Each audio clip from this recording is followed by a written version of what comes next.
Hey Joe, how you doing? Hey, how you doing? Good. Um, did you get any rain there a few minutes ago? Yes, got a huge thunder and lightning. We lost our power briefly during a Zoom meeting. Oh, you did lose some power? Yeah, just for, flickered on and off for a couple seconds. I thought that happened here. I thought I saw that, but it was so Yeah. quick that I wasn't even sure it was happening. Yep. Hey Gloria. Hey, Lyle. Hey, Joe. Hi, Gloria. How are you? I'm good, You thank have you. dinner or pre-dinner? Uh, Snack. I snack all day. Okay, I know. Me too. Look like a chipmunk. Well, I, that's the good part. What I can do right here is go away so I can eat. no, that's okay. We're good. I'm good. It doesn't look like there's anybody else on. Maybe.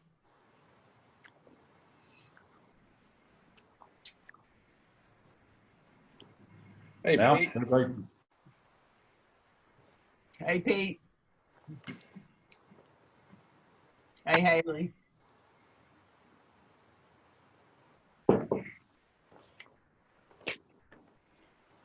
There's Doug.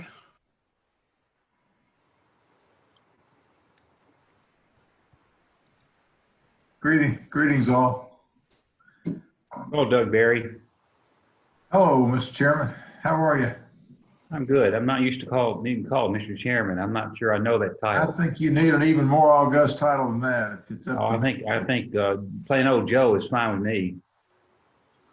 Okay.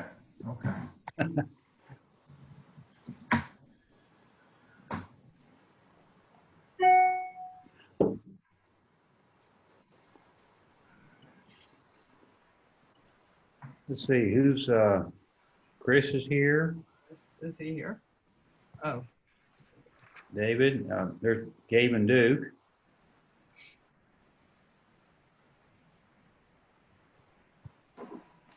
I think Gabe and Duke's a regular, isn't he? We can't hear. Good.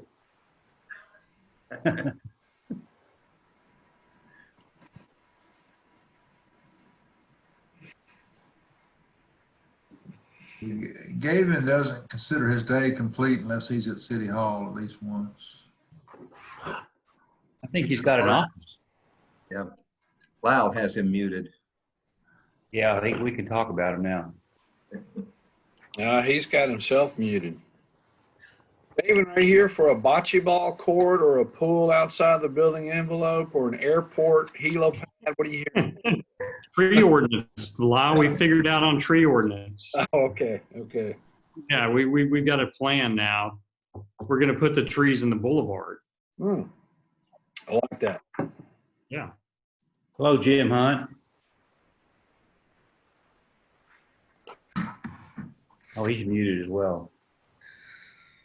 he can hear you, can he? Well, he's trying to talk. Yeah, if we can't hear him.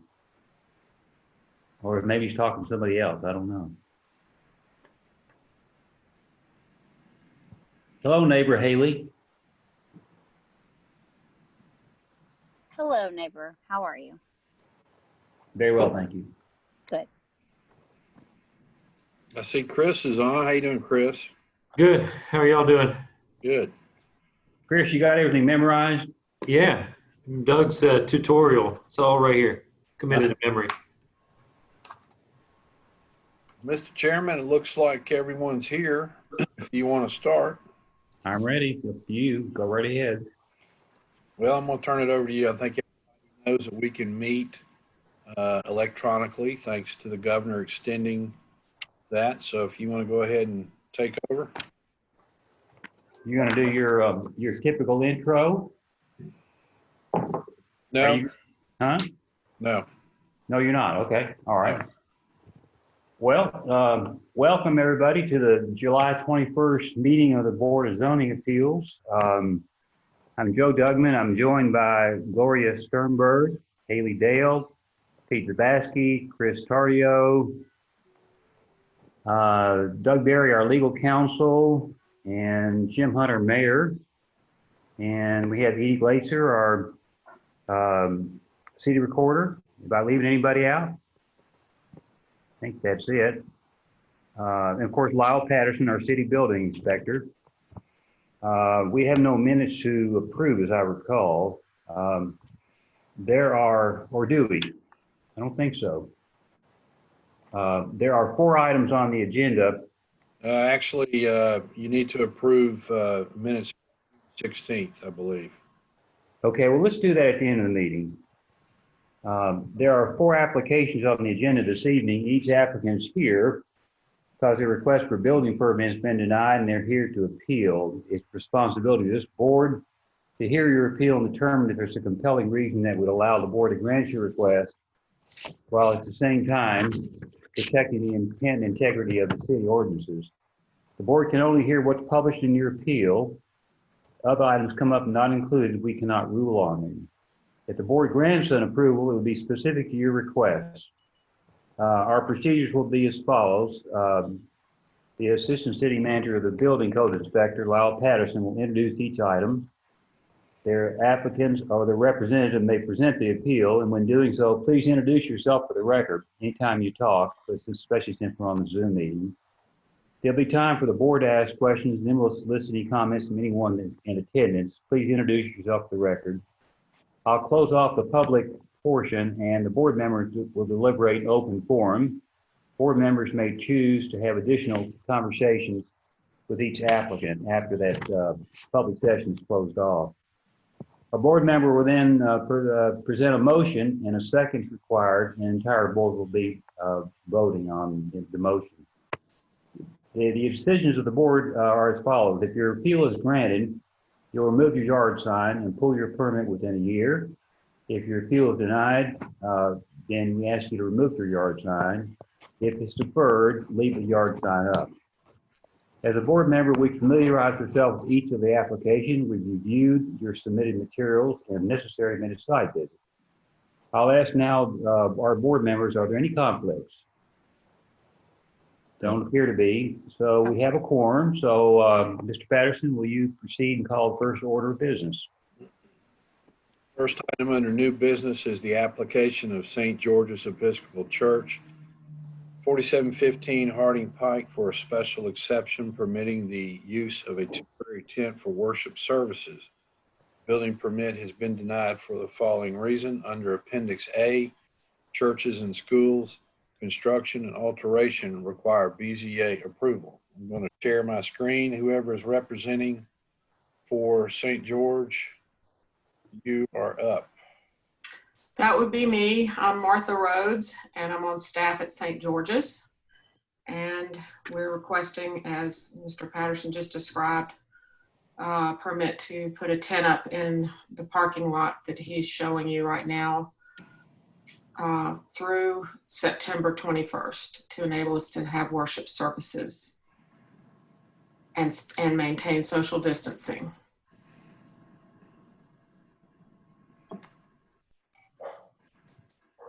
Well, thank you. Anybody here on behalf of St. George's wish to make any more comments?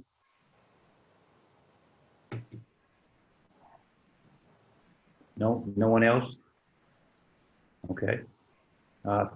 Very straightforward. You have anything else you want to add to your request? If not, I'll close off that portion of the meeting and open it up for board discussion. Do you have anything else you'd like to add?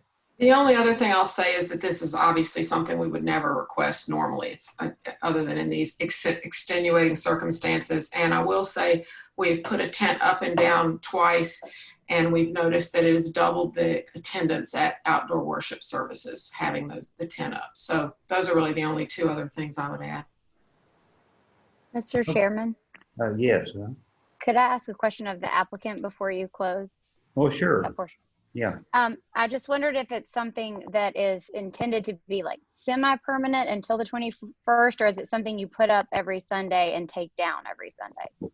No, we have put it up twice and taken it down, but the cost to do that is extensive. So that is why we're asking for this permit to enable us to put it up now and leave it up until September 21st. Okay. Mr. Chairman, may I ask a question? Please. Martha, but give us the, you mentioned you have 2 months of experience and your membership has doubled during those services. Can you be more, give us more information than that? What does double mean? 1 to 2 is doubled. Yeah, I would say with in the numbers that I have are when we've had a comparable service just in the parking lot, we've had 35 to 40. And when we have the tent up, we've had 60 to 65. So, you know, still not talking about our norm numbers, but I think people are just more inclined to come when they have the cover of the tent. We can have it in rain. We just can't obviously have it if we've got really bad, you know, storms. We did cancel once for that reason. Is it for rain as well as shade? Yes, we're thinking, of course, mainly of shade. But yes, it's for, I think it's rained once when we've had a service. We cancel if we have a storm, but the shade is the biggest thing. We don't really have an area of the parking lot that can provide shade and not have this is the safest place to put a tent to enable people to come in and out of the parking lot. It doesn't interfere with the work going on behind that area as you're looking at the map. But that half of the parking lot is very sunny. Mr. Chairman, Yes. got another question. Go right ahead. It doesn't necessarily matter to me, but is there something that you all feel September 21st, you won't need it anymore? I wonder if you will have to come back to extend the use of the tent. I mean, that's when it actually gets nice outside, and maybe things will be better by then, but I just wondered where you got that date. That date was just a projected, yes, we think the weather will be getting, it might also not be that the sun is such an issue by then. So I think that I can't promise you that we won't come back and ask again, but I just think we're hoping that we'll be able to be together inside more easily, or that we will find some other solutions by then. And someone may have asked this, my audio has been cutting out, but what is the number that the tent can accommodate? How many people? You know, I don't know how many it can accommodate because we are not accommodating people like we usually do. We're not putting chairs underneath it. What we're having people do is bring their own blankets or chairs and stay in family groups. So I honestly can't tell you. I'm going to guess that we can't accommodate more than maybe 80 people, but that's not, I don't really know that. I'm just guessing based on what it feels like when 50 or 60 are in there. Thank you. Mr. Chairman, could I ask a question? This is Gloria. Go right ahead, Gloria. I think in terms of our code, the biggest issue is neighbor privacy and noise. Do you expect any major issues? We haven't had any. We've had several services outside. We have another service that we have done actually in the end of the parking lot that bumps right up against our next door neighbor, and we have not had any complaints thus far. So, you know, the sound will be no different having a tent than it has been not having any sort of tent out there. Well, thank you very much. Does anybody else on the board have any questions? We can always come back with questions during the board deliberations, but if not, Mr. Chairman, if I might, excuse me for interrupting, you might want to ask if there are people present on this call who want to speak, others other than applicants who want to speak for or against the application. We'll make sure if there are possible objections by the neighbors, that would be. Yeah, is anybody here on this call that wants to make a comment one way or another regarding this application?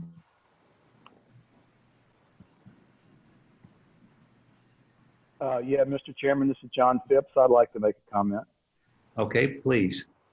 I think it's quite admirable for St. George's to make this attempt to attract more people to the services during their construction period. And I know a lot of people do not want to be inside and even crowds of 25.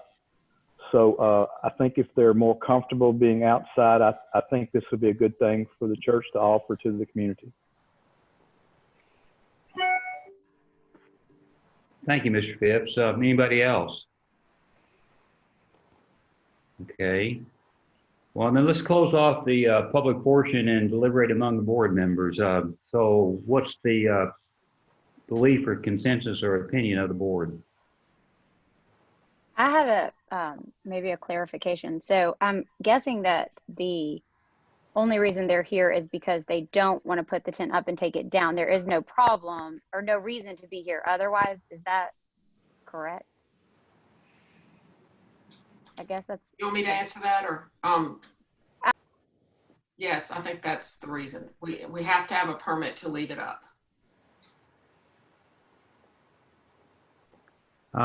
There's a memorandum that from the church that I assume Lyle has put up on the screen. It's a request for permission to use it on Sunday, and because of the COVID-19 pandemic, and the tent will be no longer than 47 by 80, and the position is indicated on the map. It's shown on the plan that's been shown to us and removed on the September 21st. That's what the memorandum says. Haley, has your question been answered? Yes, and then I just wanted to ask Lyle if they submitted maybe a photograph of what it looked like, or if it is the, is there a photograph with these, or just these pictures? There's no photograph. I actually saw it going up last Friday, I believe, or maybe it was Sunday. I can't remember. And I spoke to Laura Zabaski about this in depth a few weeks ago.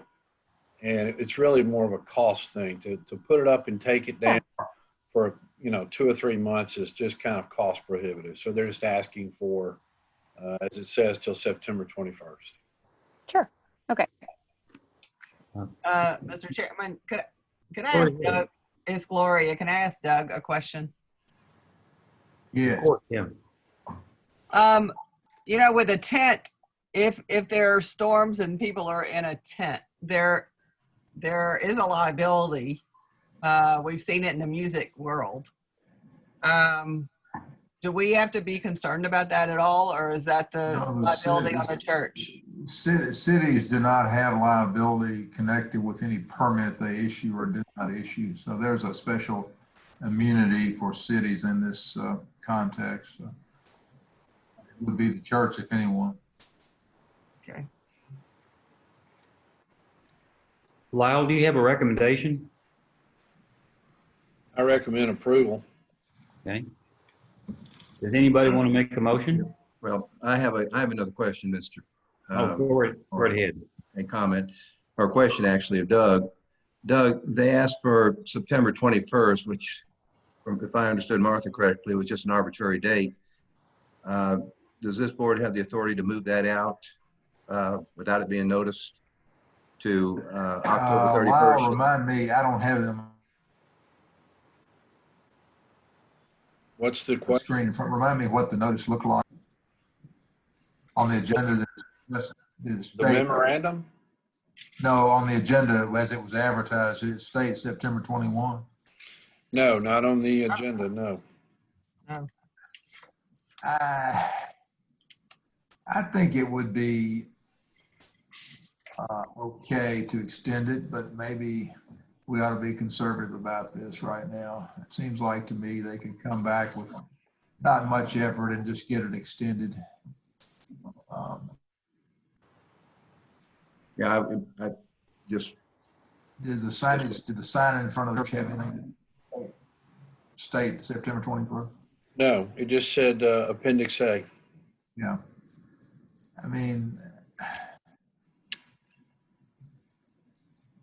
maybe the best course of action would be to leave it as it is per their request. And if they want to come back, it would be a pretty simple thing to do because we would already have made the decision based on the findings that this was not going to cause the external negative effects. And I think probably the safest course to just leave it like it is. Okay, another question. Since this is ruled by Appendix A, does this board have do we need to go through the standards? I think the motion should simply, because there's doesn't appear to be any opposition, I would just say the board, if you move to approve it, moves to approve it and finds that the ordinance requirements have been met for this implement. And I think that'll be sufficient under the facts. It does require a 2/3 vote, Pete, as you reminded us at the. Right. Okay. Sorry, seminar. Mr. Chairman, Yes, one more. requires four votes. One more question, I guess, for the board. The one issue, I don't have a problem with leaving the date the way it is, but the one issue would be that the next BZA meeting wouldn't be until October, middle of October. So if they were coming back to us, they would technically have to take the tent down if they were needing to extend it and put it back up. I'm fine with that if nobody else feels like it's ridiculous. Should that need arise, you know what I mean? Well, let me suggest that the motion can make to me, with Doug's approval, could somehow or another give us our blessing, if you will, for interesting word, to let them continue the use of the tent beyond 21st, barring any kind of problems. Doug, what do you think? I think that'd be all right, Mr. Chairman. I don't think you ought to go too much beyond what's in the record and what they've requested, in case somebody, came out here and said, well, we didn't mean March, So when does the BZA meet? When does the BZA meet again in September? What? It's October. It's the No, 15th August. of September. 15? No, we don't meet in August? We meet in No, August. it just after this date, it would be October. I see what you're saying. Yeah. Well, I think So maybe you could say that if. Wouldn't they know by September, the meeting in September? Well, do they need to extend it? I was going to suggest that we do September 21st or the October BZA meeting, whichever is sooner, like whichever, should they need to extend it, they would do so until that next BZA meeting, where they would then come back to ask for permission to continue to use the tent. I think that's a reasonable compromise. Okay. So if anybody makes a motion to approve, I would ask that you use that kind of language regarding the extension time period. Does anybody want to make a motion? I'm not sure I can repeat the language, but I would make a motion to approve the September 20, approve as submitted, improving on the September 21st date until the latter of October or the next board meeting. And I find that all the ordinance requirements have been met. In Appendix A. In Appendix A. Anybody have any, Second. is there a second to that motion? Second. Haley Dale, sorry. Any Second. discussion on the motion? Okay, let's have a roll call vote. Identify yourself. Lori, aye. Pete, aye. Chris, aye. Haley, aye. And Joe, aye. Okay. Motion passes unanimously, meeting the requirements of Appendix A, more than 2/3 vote, actually. All right, next item of agenda, on the agenda, please.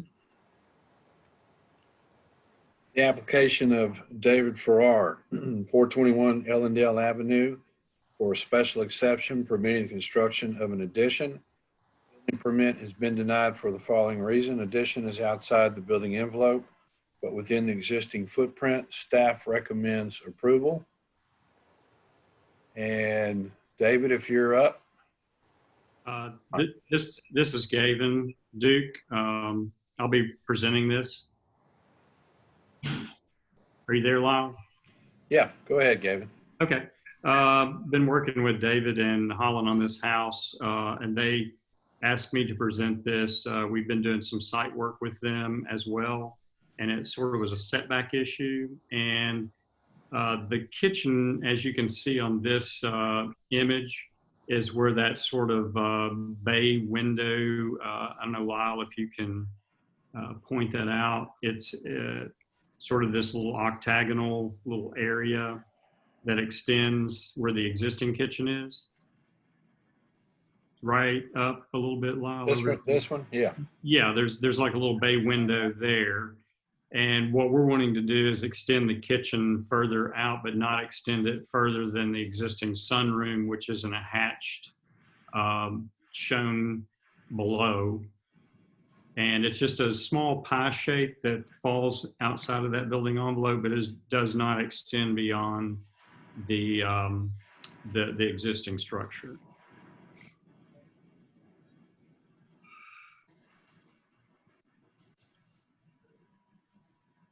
So that's the basis of our variance or special exception.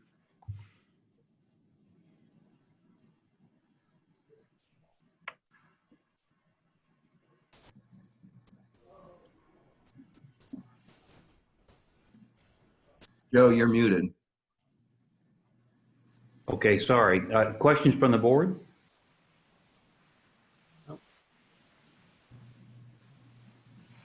And we're within, this is Gavin again, we're within all of our requirements and FAR and all of our square footage.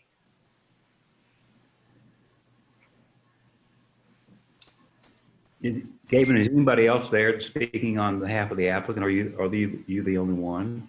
I'm the one, yes. Okay. All right. Any board members have any questions?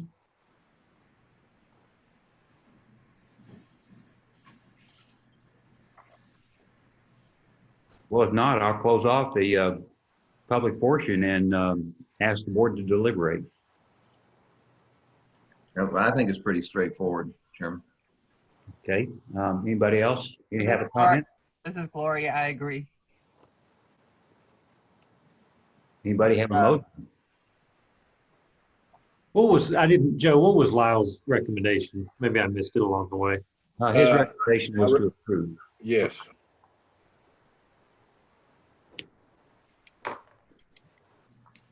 But they have a motion? I'll make a motion that we approve as submitted. Is there a second? Second, Haley Dale. Okay. Any further discussion? If not, let's have a roll call vote, please. Gloria, I approve. Haley Pete, aye. Dale. Aye. Pete, aye. Chris, aye. And Joe, aye. All right, thank you, Gavin. Thank you all, appreciate it. Okay, Mr. Patterson, you're up.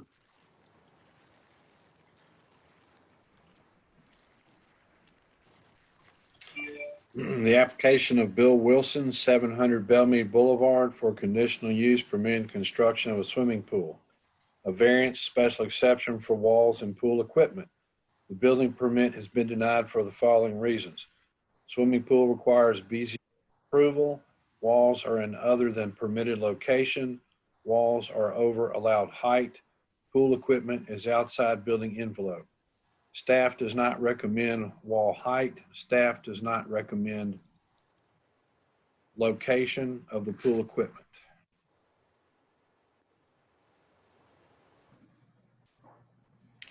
And whoever's representing you are up. This is Mike Kaiser. I'm a landscape architect representing the Wilsons. I'm sorry, you broke up on us. Can you repeat your name again? Mike Kaiser. My audio working? Yeah, we can hear you. It's a little fuzzy. Okay. I am technologically challenged, so bear with me. Mike Kaiser, K-A-I-S-E-R? That is correct. Thank you, Mike.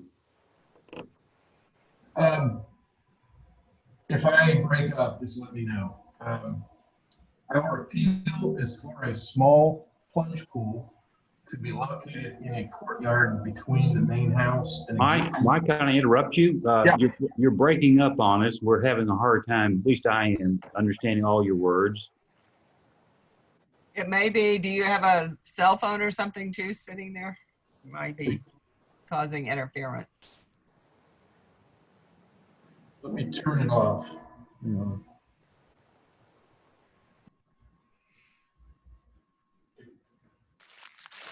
Is that any better?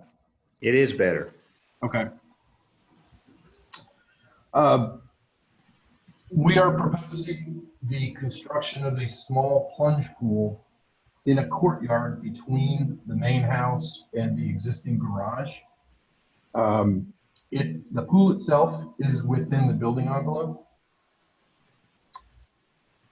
The enclosure fence that will create the pool enclosure, what we are proposing is a masonry wall that Lyle is highlighting that will connect the front corner of the house to the front corner of the garage.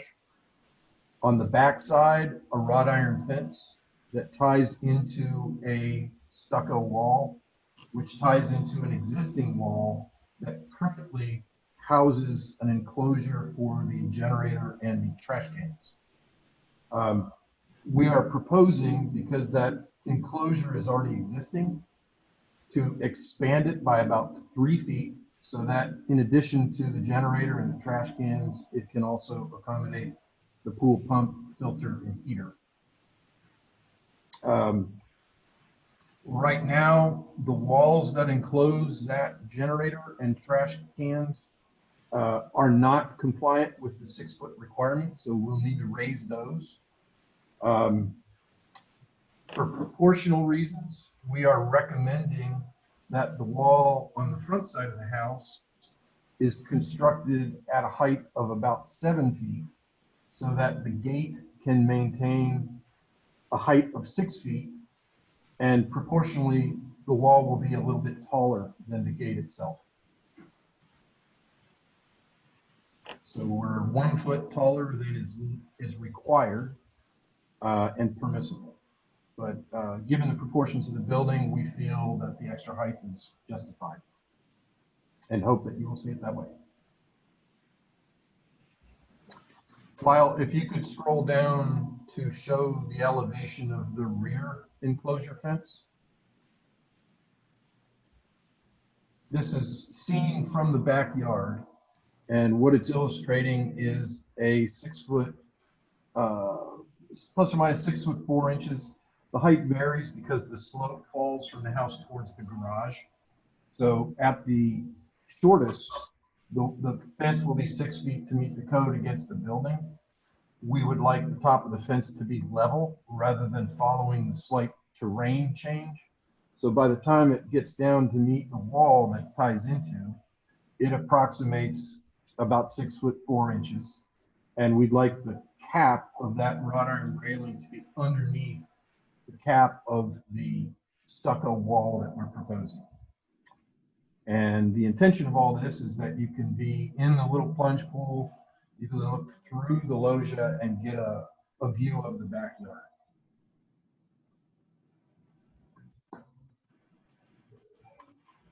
So on that diagram right there, this is Joe Dugman. Can you go back, Lyle, and focus and zoom in on it, please? So the iron fence is 6 feet 4. Is that correct? 6 feet 4 at its tallest. Tall. In order to meet the code, it has to be at least 6 feet.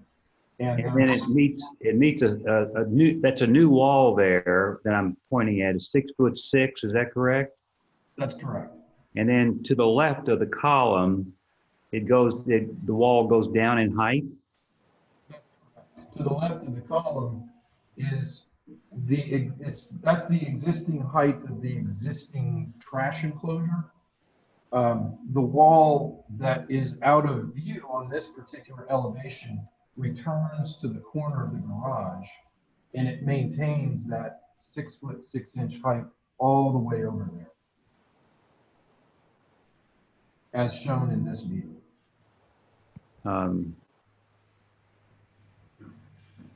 So this elevation shows a 6 foot tall gate, and the gate is hung on a wall that's slightly taller so that there's no conflict or interference between the cap on the wall and the operation of the gate.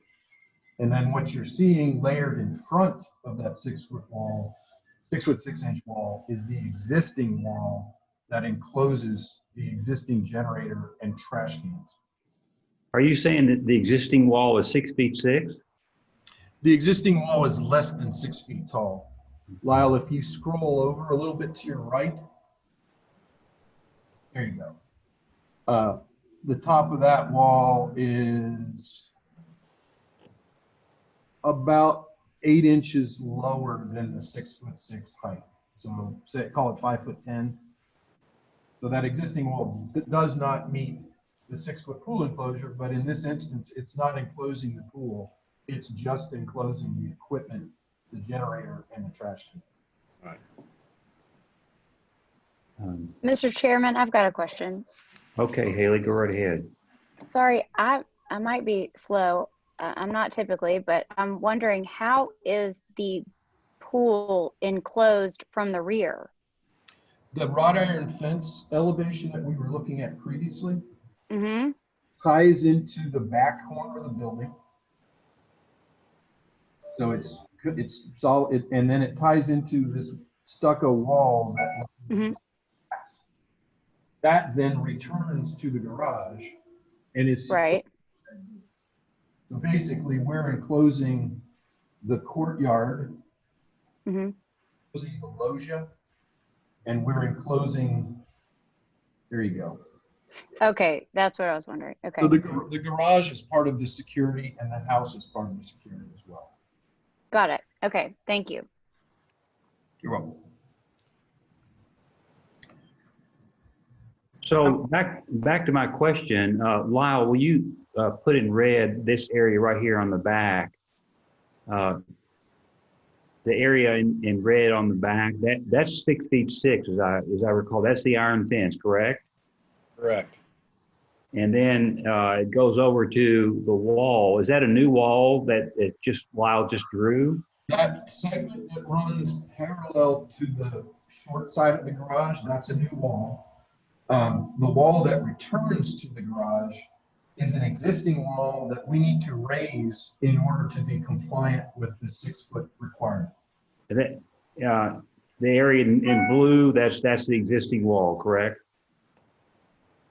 In red. And red, I'm sorry, red. In red, that's existing, and we need to raise it up so that it complies with the 6 foot requirement. So And then, Mike, currently that wall is there. It's serving as the trash area. Is that correct? And you're raising it up? That is correct. Okay. Does it dead end to another wall right now as it exists? There's not, let me think. I don't believe there's a connection to the garage. It just terminates. No, when it goes from the garage, whatever direction that is, and then what's there now at the end of that wall? When it leaves the garage, it goes so many feet, and then what does it terminate into? Nothing? Right now, there is not a gate off the corner of the garage. I'm not talking about a gate. I'm just want to know, Lyle, that wall right there, you draw up. Now, that is an existing wall. What's right there where the pencil is? Is there any wall there right now on the left and to the right of that red wall? There's a wall to the right, but not to the left. Okay, so that's existing, and that is the wall to the right. Is that, how tall is that wall? That wall is 6 feet tall. Okay, so that wall is 6 feet tall and is tying into a wall that is less than 6 feet tall right now. That is correct.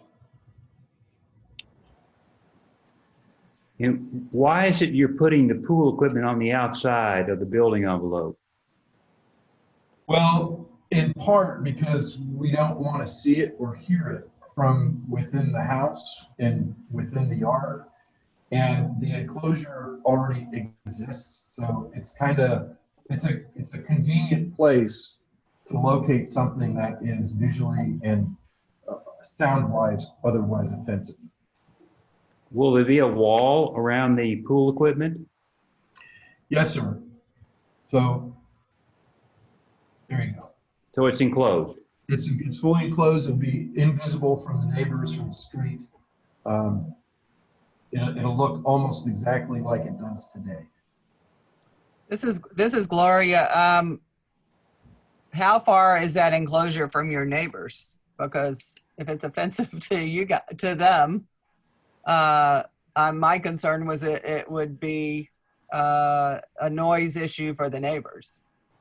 Well, it's only offensive if it's not in the enclosure. If it's within the enclosure, neither the neighbors nor the Wilsons will acknowledge that it's even there. The stucco wall will abate the noise. It'll go up rather than laterally. The neighbors to the south, I don't know off the top of my head how far away, but it's pretty far. And did you look at other options for the pool equipment within the building envelope? Unfortunately, the only place that it could go within the building envelope would be immediately outside of the kitchen. Well, if you could move your cursor to the left, that corner in there is really the only place that has the room. And unfortunately, there's windows looking both out of the kitchen and out of that little pantry bar there. And I don't see that as a viable option, unfortunately.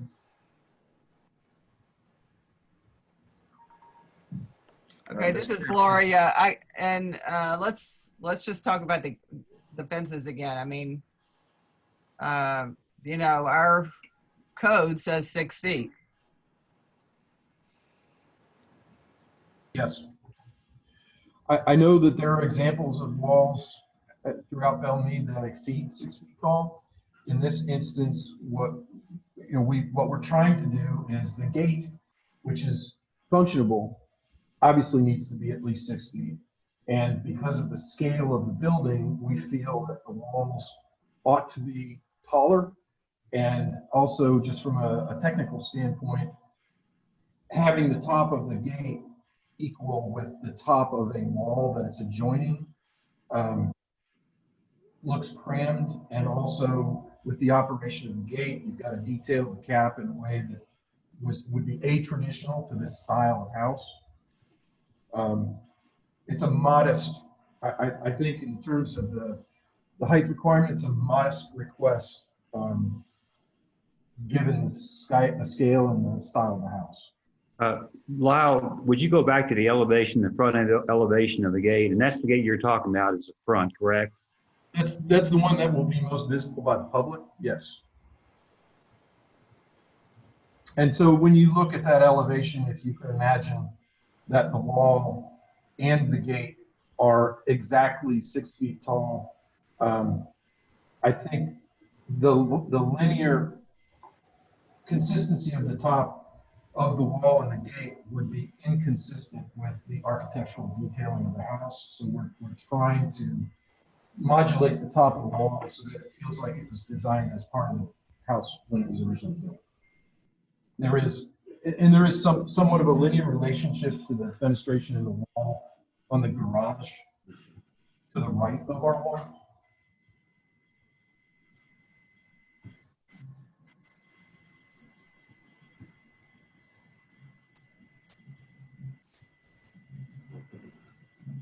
Chairman, Yes, yeah, go right ahead, Pete. I'm not sure I understand the problem with the functionality of the gate. The pillars can be 6 feet tall, and then you put a cap on. You're allowed to put a cap of eight inches above the pillar. So the pillar itself can be taller than the gate because of the cap and taller than the wall.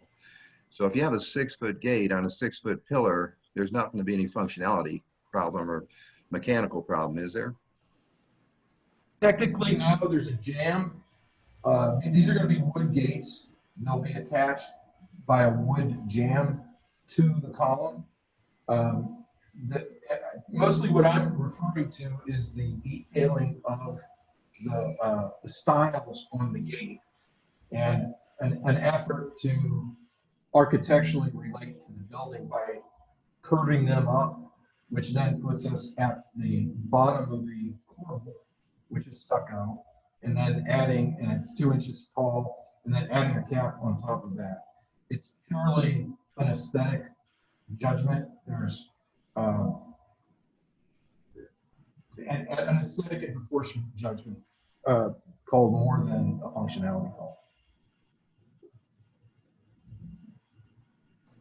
Does this, Heat Mr. again, Chairman, right? Yeah. does this whole deal fall apart if you can't have a 7-foot wall there? No, Okay. it'll still work. It just won't look as good.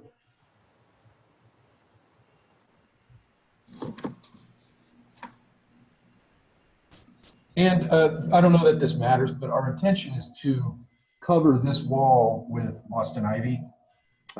We will not have vines growing on the building, but the idea to mitigate the length of the wall is to green it up. So it looks like a green hyphen connecting both structures, more so than a wall. I pass by that house quite often. Is there ivy on the house now? There used to be, it was removed when the Wilsons purchased the property because it was affecting the vitality of the stucco.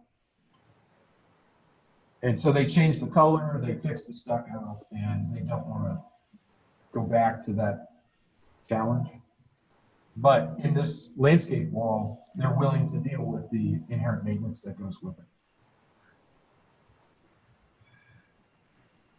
Mr. Chairman, I wanted to go back to the pool equipment for a minute, and you don't need to change the picture, Lyle. It's fine where it is. I just want to ask a question about the equipment itself. We have seen before this board pool equipment that was encased in some kind of a sound, almost a soundproof cabinet. Are you familiar with that pool equipment? I am familiar with subterranean vaults that can house equipment. I think the challenge here is, well, in part, we've already got an enclosure that can accommodate the equipment. We can do sound attenuating block inside that enclosure. We can take other measures to mitigate the noise reverberating off the walls. But again, those walls will do a great deal to force the sound up rather than out laterally. And I don't see, once it's in place, I don't think that anyone will ever perceive that there's even equipment in there. Okay. All right. Lyle, I don't have the agenda in front of me. I couldn't get it printed today. Or not the agenda. Yeah, the application, I should say, is the or the agenda is there for what are they asking for here? They're asking for a pool approval, a equipment outside, Swimming pool approval, wall other than permitted location. I guess that would be in the front and right? in the rear. Walls over allowed height, pool equipment outside building envelope. Okay, so there's four issues that before us. That's correct. And the reason for the wall in the front is obvious. You need an enclosure for the pool, and the pool, the only place you can put that pool inside the building envelope is on the side of the house. Correct.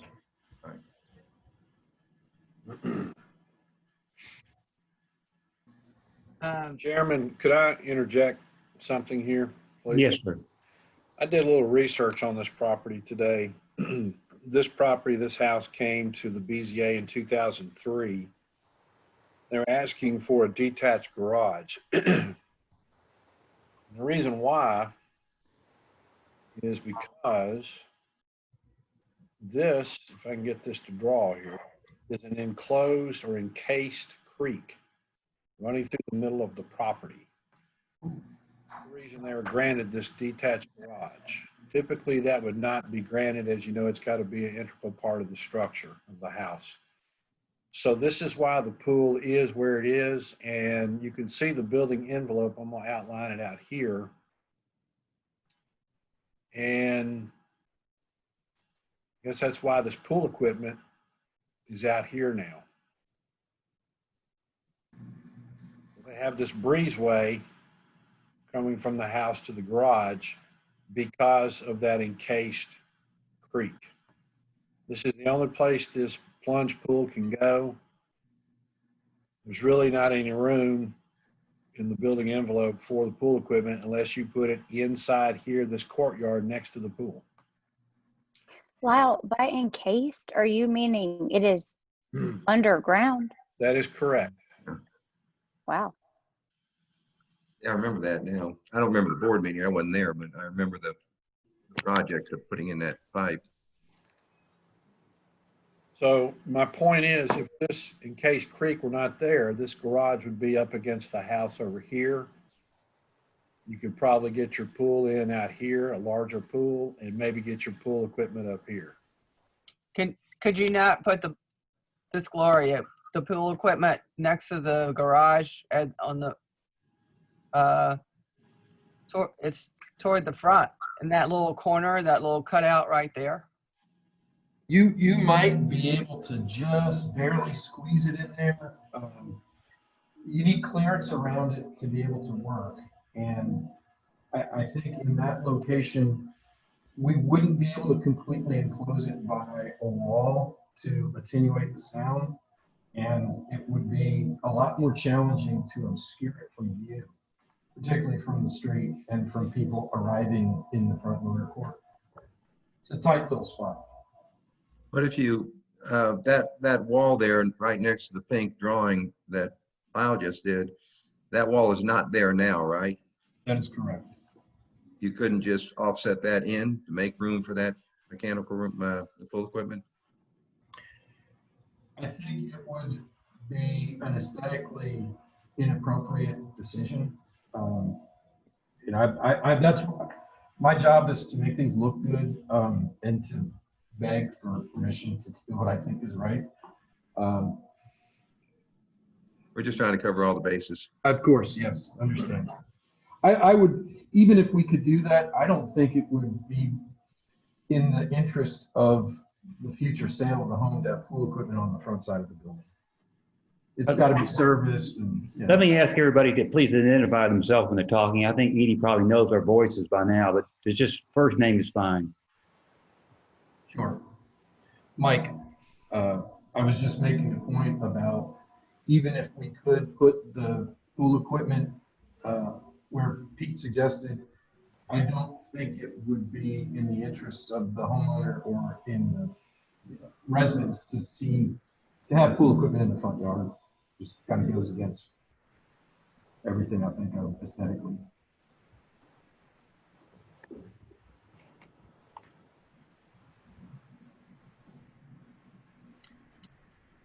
So, Mr. Chairman, Gloria. are we going to vote on these individually?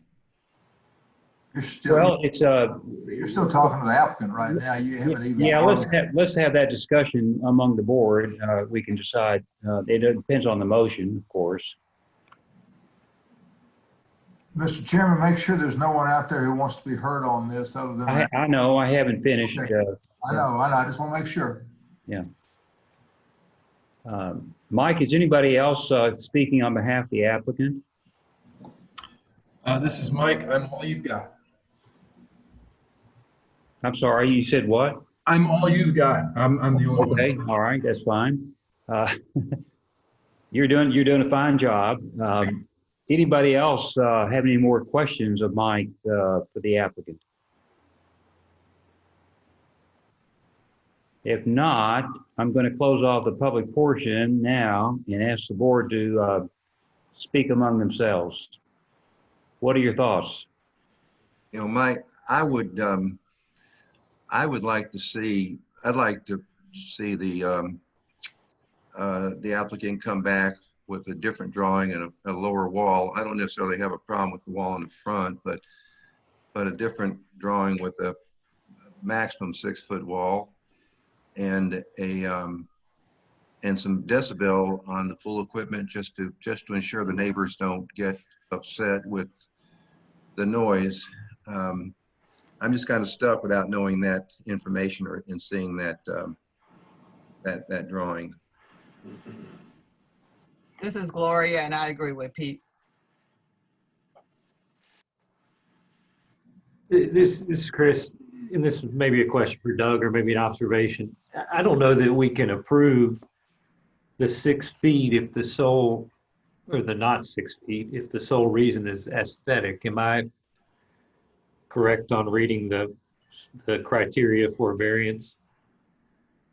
Well, Chris, with respect to the fence, which I think the 6 feet is, that's being treated as a special exception, which has similar but different criteria, some of which are things like harmony with the existing developments, no adverse effect on adjacent properties. So as I understand the application, the only item for which a variance is required would be to have the pool equipment outside of the building envelope. And it's incumbent on the applicant to show an unusual condition of a lot that is predated being a lot that would necessitate a variance being granted. I was kind of curious as to when this stream, which is an interesting factor, when that stream got concreted, probably a long time ago. It was previous owners, before the previous owners, I'm sorry. But I think it's a 3 or 4 barrel inquiry. I think you're talking about a conditional use as any swimming pool would require. And you're talking about a variance for may the equipment go outside the building envelope, then you're talking, because the equipment is part of the pool under your ordinance. And then the special exceptions for the fence, which have to do more with harmony with the surroundings. So it's like you've got at least 3 different inquiries going on. That's just my take on it right now. Chris, quite often in the past, we've had pictures of other neighbors that were in the area that had fences that were beyond the 6 feet. So we have approved higher fences. Correct me if I'm not wrong, Pete. We have when you know, I mean, Chris makes a good point. I don't remember approve one because of the aesthetics of the house or the aesthetics of the fence, but for a function, I think we have where it just made sense to approve a fence higher than 6 feet. But just because you know, someone thinks it would look better, I don't recall ever approving one of those conditions. Mr. Chairman, I've got a question. Go right ahead, Haley. Lyle, could you go back to, there was one elevation that showed, I think it was the facade of the garage from Belle Meade Boulevard, and there's wall, the new wall connects to the garage. Thank you. Okay, so on the right, on our right of the garage, there's another wall. And what is the height of that wall? I'm assuming it's existing.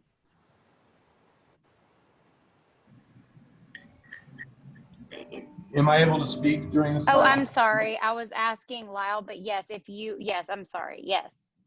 Or I'm so sorry, Mr. Chairman, is that okay with you? Oh, sure. Yeah, go right ahead, Mike. Tell us, Thank you. answer Haley's question.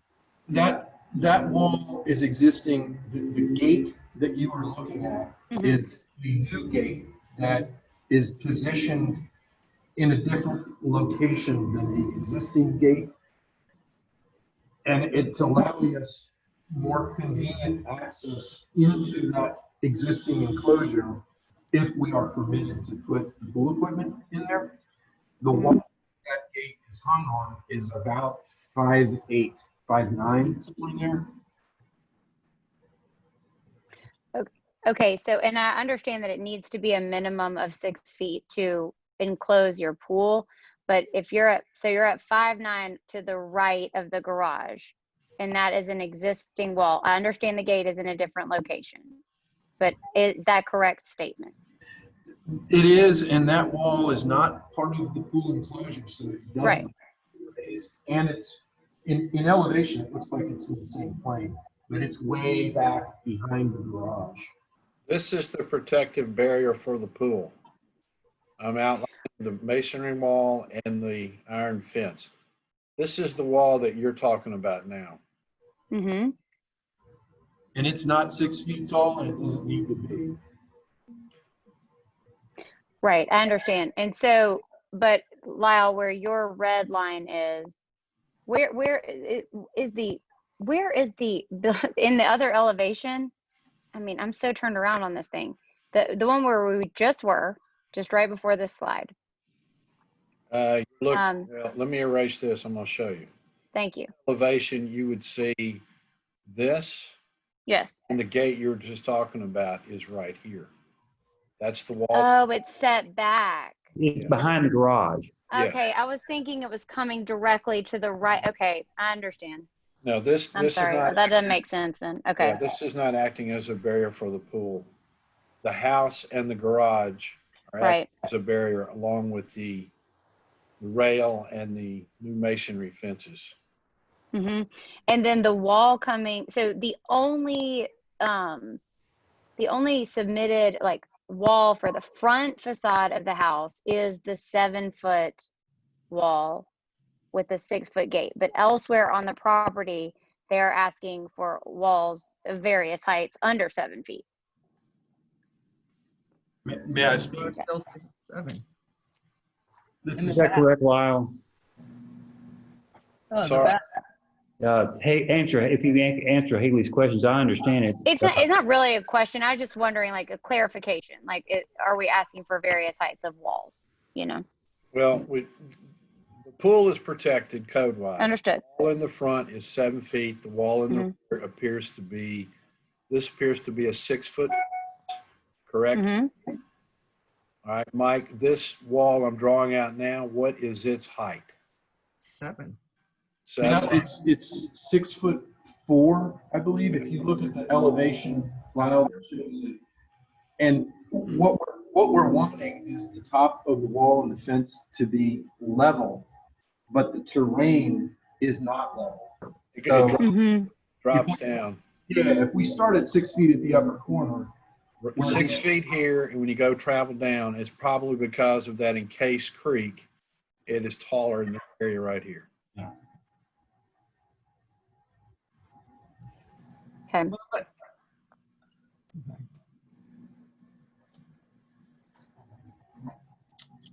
So we're still, we've closed off the public portion, although we're allowed to ask the applicant or his representative questions. But does anybody else have any more questions of the proposal?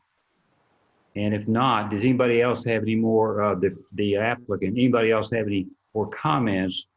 We had a couple of comments from Pete and Gloria regarding resubmission.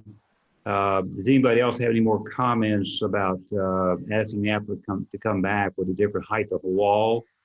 Or is there a motion? Mr. Chairman, could I ask that we move each individual agenda item separately? No, I think it'd be a good idea because otherwise it might be confusing. So if you want to make a motion on this, let's tell you what let's do. Let's take up the pool first. That requires BZA approval. Let's. Is there a motion specifically for the pool? I move to approve the pool as submitted. Is there a second? Haley Dale, second. Any other discussion? If not, what's the vote of the board? Meade, aye. Gloria, aye. Haley, aye. Chris, aye. And Joe, aye. Okay, the next item is walls are in other than permitted location. Which wall specifically are we talking about? The wall in the back or along the front? It'd be both. Both. All of them. Okay. And let's take B and C together. Walls are in other than permitted location, and walls are allowed height. those two together, B and C on the agenda. Is there a motion for those? So are those the ones that, this is a clarification for our other committee members, but are those the ones you all were asking about and had potential issues with? B and Yes. C? Yes. Okay. Yes. Okay, just curious. Anybody want to make a motion on those? I'd make a motion for a 60-day, up to a 60-day deferral. Is there a second? I second it. Gloria? Any further discussion regarding that 60-day deferral motion? If not, what's the vote of the board? Meade, aye. Gloria, aye. Haley, aye. Chris, aye. And Joe, aye. Okay, the last one is pool equipment is outside the building envelope. I'd make a motion for a 60-day deferral, up to a 60-day deferral. Gloria, second. Okay, any discussion on the pool equipment outside the building envelope motion? If not, what's the vote of the board? Meade, aye. Mr. Chairman, could I just say one thing for the record? Well, let's go back to your, this before we vote, let's, I asked for discussion. You want to say something? Yes, I just would like to put one thing on the record that I particularly do not have a problem with this one agenda item because I do not believe it makes their situation worse. So I'm just going to point that out, but I will vote with my fellow committee members. Thank you. Well, you can vote your conscience and you don't have to vote. I understand, but I'm fine with the deferral. I just wanted to point that out for the record. That's fine. All right, let's vote on Pete's motion to defer the pool equipment outside the building envelope. That's D on the agenda. There was a motion by Pete and a second by Gloria. Is that correct? That's correct. And what's the vote of the board? Meade, aye. Gloria, aye. Haley, aye. Chris, aye. And Joe, aye. Okay, very good. Thank you, Mike. And we'll look forward to hearing back from you with hopefully some changes that maybe will satisfy the board. Can I ask a question before everybody departs? Go right ahead. My question is there, now that you've voted, is there any scenario by which the wall issue could be addressed now? For instance, is there a wall height above 6 feet, like 6'4", for instance, in the back because of the slope? That would prove acceptable.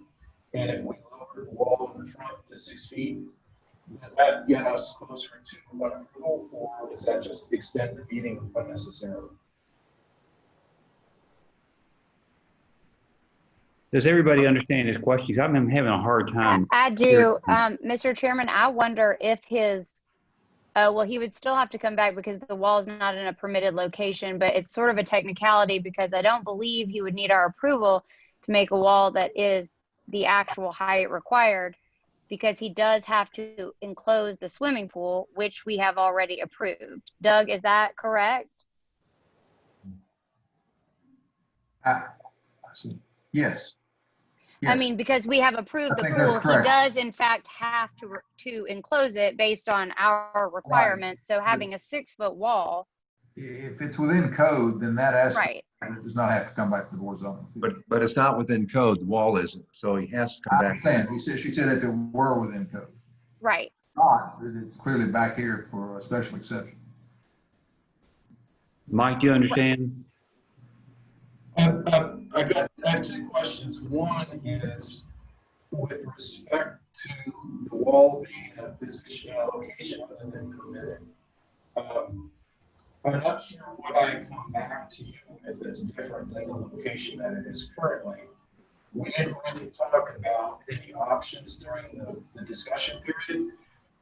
Technically, I think the wall is supposed to go from the back corner of the garage 90 degrees to the property boundary, follow the property boundary, and then come around to the other back end of the house. This creek that's channelized kind of prevents you from doing that because the head wall is not on the property boundary, it's inside the property. So that would be a really convoluted and complicated ordeal. So I guess what I'm asking is two things. One is there's the issue behind the fence, and the second is the position of the fence that we didn't really talk about. So it's deferred. I'm not sure what I come back with on the location of the wall. Well, you know, we've already voted on this, and I think it's the Yes. kind of thing you should come back to the building inspector and work with him on. Okay. That's the thing to do. I think we're giving you some direction, and I think if you work with him and come back before the board, there should be a solution for it. Okay. Okay. I appreciate that. Yep. I'm going to have to leave the meeting, and I've asked Pete to handle the one item left on the agenda, and I appreciate everybody's help and attendance, and I wish everybody good speed here for the next month until our next meeting. Okay. Thank you, Mr. Chairman. Thank you. Bye bye. Thank you. All right, Lyle, Peter. whenever you're ready. All right. The application of Adam Dretler for 20 Warner Place for a conditional use permitting the construction of a swimming pool. Building permit has been denied for the following reasons. Swimming pool requires BZA approval. And Gavin, I guess you're up again. Oh, yes, thank you. And by the way, staff recommends approval. Well, we have a desire to do a pool at this house, and we are within all the square footage allowables. And our pool equipment is within the building envelope, and it does have a 6-foot fence. Lyle, I don't know if you want to show where the 6-foot fence is going, but it's there. We have a gate that you can access and maintain the backyard.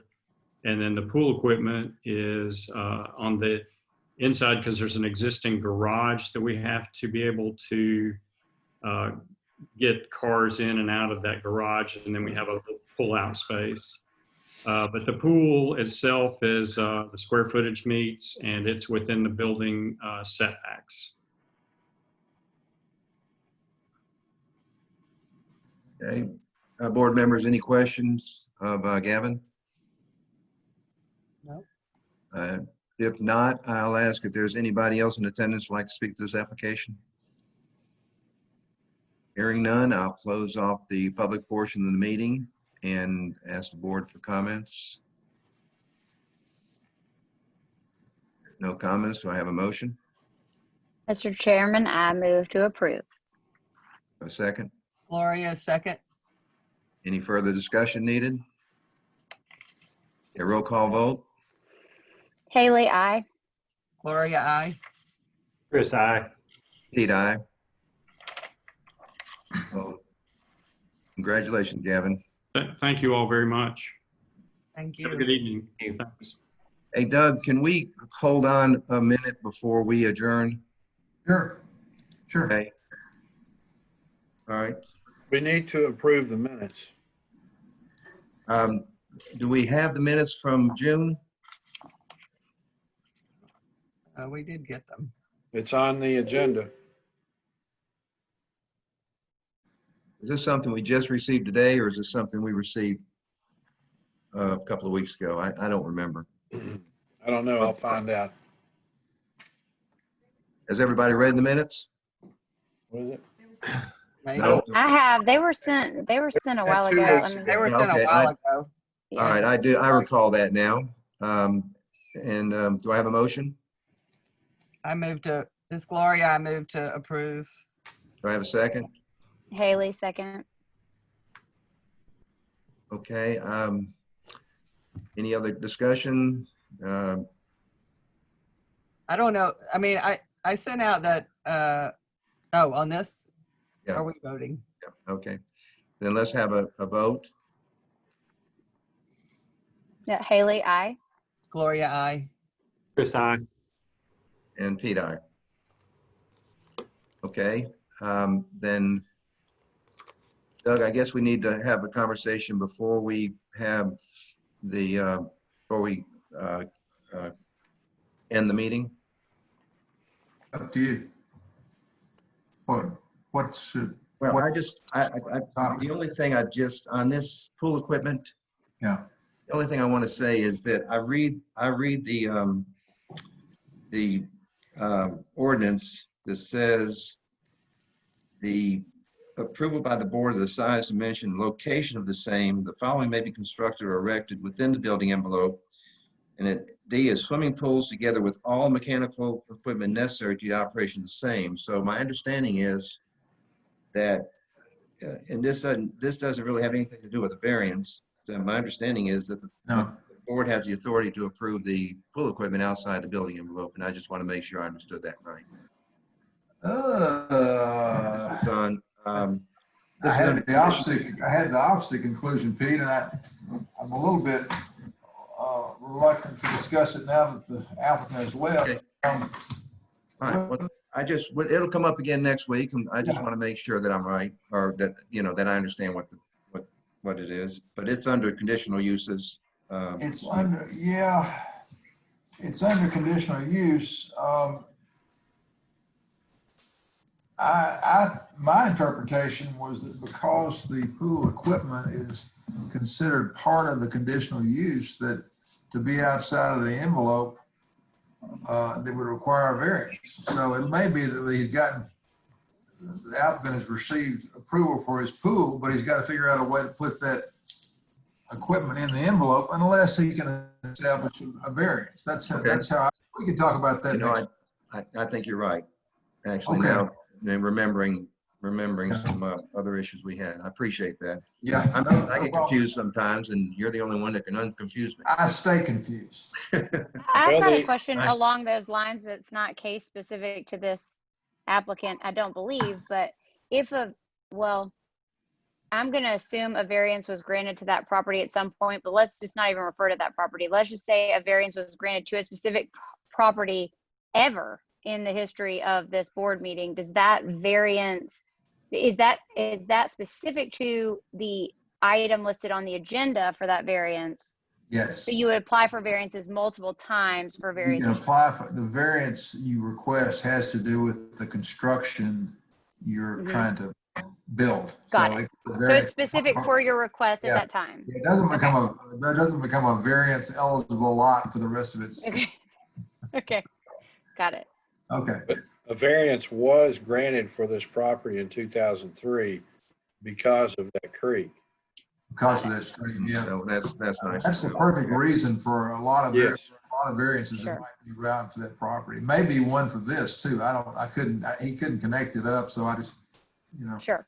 My vast staff found that for me today. There you go. That you? Keep them working down there, Lyle. Yeah. All right. Do I have a motion to adjourn? Can I have one more question. I sent out that the addendum sheet for I don't know if anybody had a chance to look at. I know a couple people did. Whether anyone thinks it might be helpful.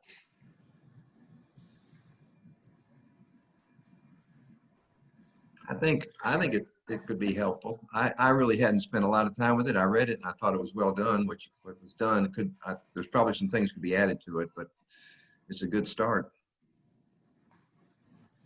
I agree. This is Chris. I thought it was helpful. I emailed Gloria and let her know, for somebody who's not as versed in this stuff as you all are, only haven't done a few meetings. I thought it was helpful to see it in an outline or checklist form.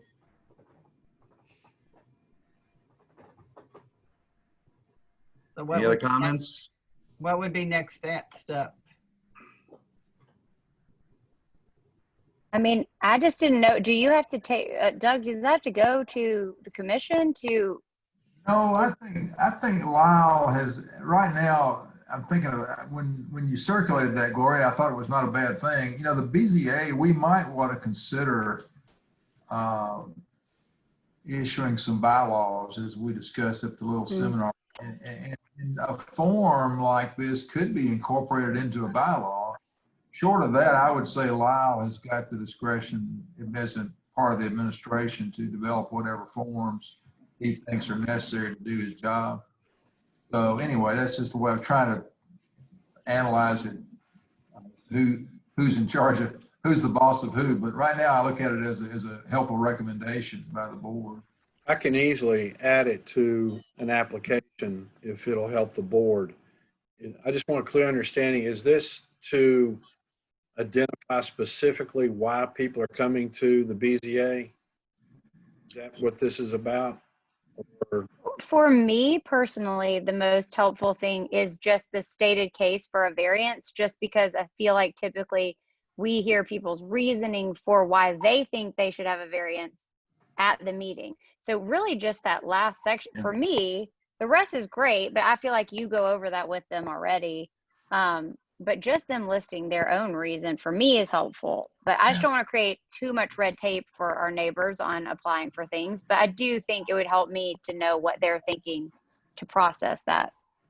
I'll go one step further. In the 3 years I've been the city attorney, I haven't seen one person make their own case for a variance. If we weren't sitting there making it for them, they wouldn't be getting it. So Right. that's God's truth. That's even people who are entitled to them don't know what to ask for. So the zoning code is a document, and the owner can spend a little time and money.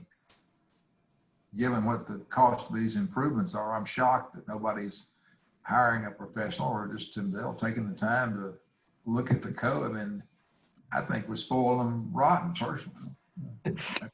That's my daddy. I'm channeling my father though. So. All right, I'm going to try this one more time. Enough said. We're going to get out of here. With that in mind, do I have a motion to adjourn? I'll make a motion to adjourn. I have a second. Second. All in favor? Aye. Aye. All right, thank you. Very good meeting. Thank you. Go.